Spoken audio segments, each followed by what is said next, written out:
Have you ever wondered who's challenging the tech giants of Silicon Valley in China? It's none other than the tiny country of South Korea. But what's the secret sauce behind their dominating tech industry? South Korea is one of the most connected places on the planet. Nearly every household is online. Nearly every adult owns a smartphone. And nearly everything is inspired by tech. South Korea's tech giants are household names worldwide, like Samsung or LG, among others. But how did it rise to become a global powerhouse in technology? According to Bloomberg in 2021, South Korea ranked as the most innovative economy, dominating international charts in research and development, value-added manufacturing, and patent activity. South Korea's tech dominance didn't happen overnight.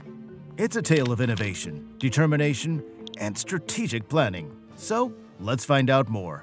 일본의 지배를 받던 가난한 농업국가이자 분단 전쟁으로 국토가 초토화된 세계의 동정을 받던 나라 한국은 단 30년 만에 놀라운 속도로 산업화를 완료해 세계적인 기술 강국이자 손꼽히는 경제대국으로 탈바꿈하는 데 성공했습니다. 최근에는 1인당 GDP에서도 일본을 추월하며 아시아 최빈국에서 아시아 최부국으로 성장하게 되었죠. 그런데 한국보다 인구가 몇십 배는 더 많고 영토와 자원도 몇백 배는 많은 국가들도 실패했던 그 길을 어떻게 한국만이 성공할 수 있었던 것일까요? 프랑스의 한 경제 전문 매체에서 오직 한국만이 가능했던 이유를 세심하게 분석한 영상이 화제가 되고 있다고 합니다. 이들은 경제대국으로 거듭나기 위한 한국의 여정은 혁신과 결단, 그리고 변함없는 도전 정신으로 가득 차 있었다고 전했는데요. 영상을 함께 살펴보며 대한민국이 세계의 혁신을 주도하는 강대국이 될 수 있었던 이유에 대해 알아보겠습니다. Established as a republic in 1948, after more than 3 decades of Japanese colonization, the division of the country into two, and 3 years of fratricidal war, the country was in shambles. The South Korean economy relied primarily on rudimentary agriculture and international aid from partners such as the United States. However, wait a minute, because suddenly that began to change. In a matter of a few decades, the government pumped a lot of money into future-proofing, spending billions of dollars building a fiber backbone to bring broadband to every school, office, and home. Conditions were perfect to create a small ecosystem for tech to flourish, helping the country overturn its entire economy in just 1 generation, transforming South Korea into one of the world's top 10 economies in just over 3 decades. Since then, this love of technology and electronics has grown on par with the country's economic rise. South Korea is today one of the richest and most technologically advanced countries in the world. We're talking about a world-class industrial leader. And it doesn't matter if we're talking about steel, cars, or ships. South Korea is even a powerhouse in semiconductors, the oil of the 21st century. But how did this happen? What exactly was done? South Koreans doped the industrial sector to fatten it up as much as possible, while at the same time restricting imports. Virtually all available resources were directed to industries. The state supported companies to grow. In return, they had to invest and export as much as they could. The idea was that with strong companies and well-developed industries, wealth would eventually flood all levels of society.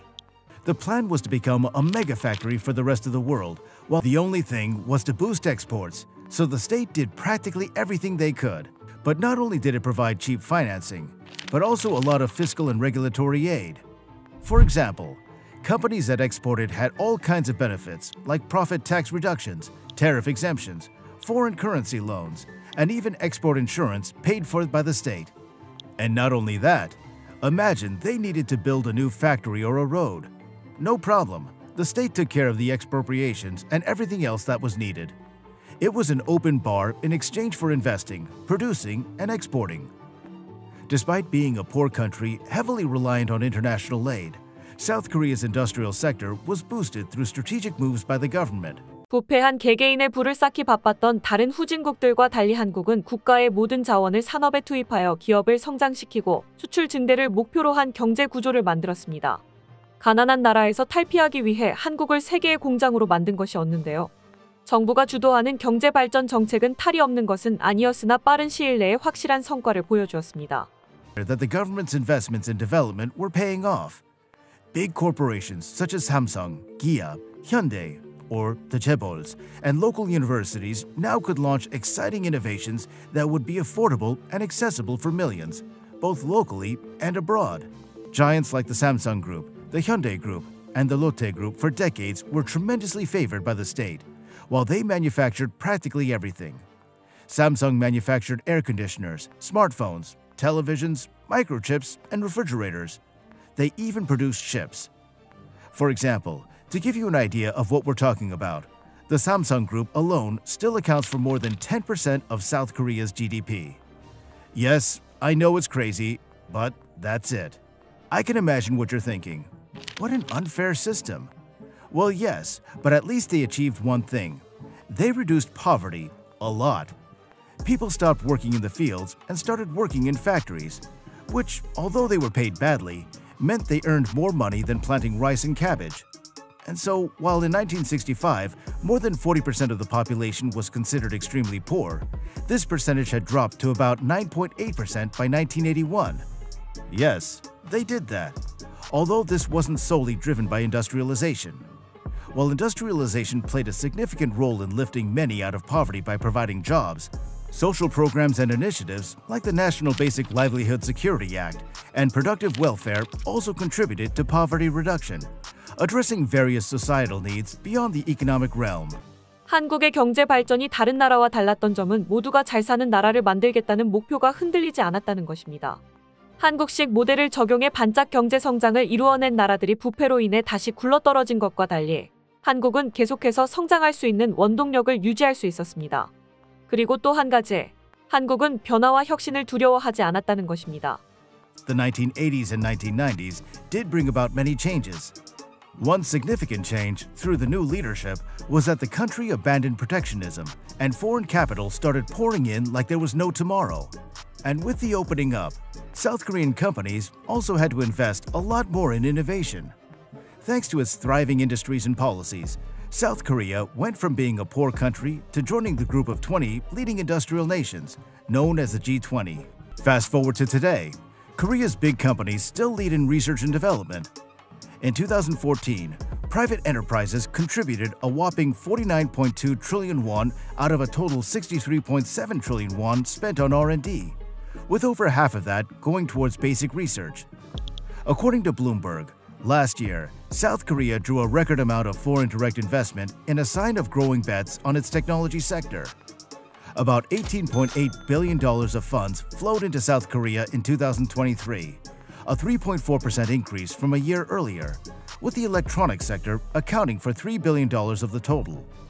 South Korea's tech industry will keep growing as it continues to maintain its model of funding and investing in startups and industries. Now, as we come to an end, it's clear why South Korea is such a force in the tech industry. From its strategic investments and unwavering government support in the early days to its relentless pursuit of innovation. Do you think that South Korea's development model can be taken as a reference for a lot of other countries, seeing how they were able to change in just 3 decades? 사실 한국이라는 모범적인 사례가 있는데 따라할 생각을 하지 않았을 리가 없었겠죠. 실제로 브라질, 아르헨티나, 필리핀 등 여러 개발도상국에서 한국의 발전 모델을 따라하려 시도했었습니다. 하지만 정치적 불안정, 부패, 외채 문제 등 다양한 요인으로 한국과 같은 성과를 내지 못했죠. 즉, 한국식 모델이 성공하기 위해서는 안정적인 사회 구조와 투명한 정부가 필수적이라는 것인데요. 여기에는 한국인만의 국민성도 중요한 역할을 했다는 평가가 많습니다. 얼마 전 BBC는 한국의 경제 성장, 문화 영향력에 대한 분석을 하며 한국이 이루어낸 성취는 결국 교육의 성공이라고 분석했습니다. 한국인들은 강한 교육열을 가지고 있으며 이전부터 교육에 대한 전폭적인 투자를 아끼지 않아왔습니다. 제조업, 공업, 기술 혁신 분야에서 뛰어난 성과를 거두는 인재들이 대규모로 배출되었고, 이는 고속 성장의 핵심적인 원동력이 되었죠. 그리고 한민족의 근면성과 성실함, 혁신을 두려워하지 않는 도전 정신은 빠르게 변화하는 세계 경제 속에서 한국이 유연하게 적응하고 성장할 수 있는 기반이 되어주었습니다. 물론 아시다시피 한국의 경제 성장이 순탄한 것만은 아니었습니다. 아시다시피 IMF 사태로 국가 경제가 수십 년 후퇴할 뻔한 위기를 맞이하기도 했었죠. 그러나 한국인은 어려운 시기에 서로 협력하고 연대하며 국가를 위해 헌신하는 책임감과 애국심을 가지고 있습니다. 모두가 한국은 끝났다고 말할 때 전 국민이 단결하여 위기를 극복해내고 오히려 이전보다 더 높게 뛰어오를 수 있었습니다.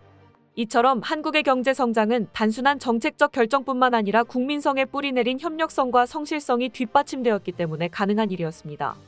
이러한 부분을 이해하지 못하고 한국의 정책만을 따라하려고 해봤자 같은 결과가 나올 리가 없겠죠. 대한민국의 여정이 어떻게 시작되었고 어떤 노력으로 오늘날의 경제대국으로 성장하게 되었는지 돌아보았습니다. 과거의 어려움을 딛고 일어선 한국의 이야기는 단순한 성공을 넘어선 도전과 연대의 상징으로 자리 잡았습니다.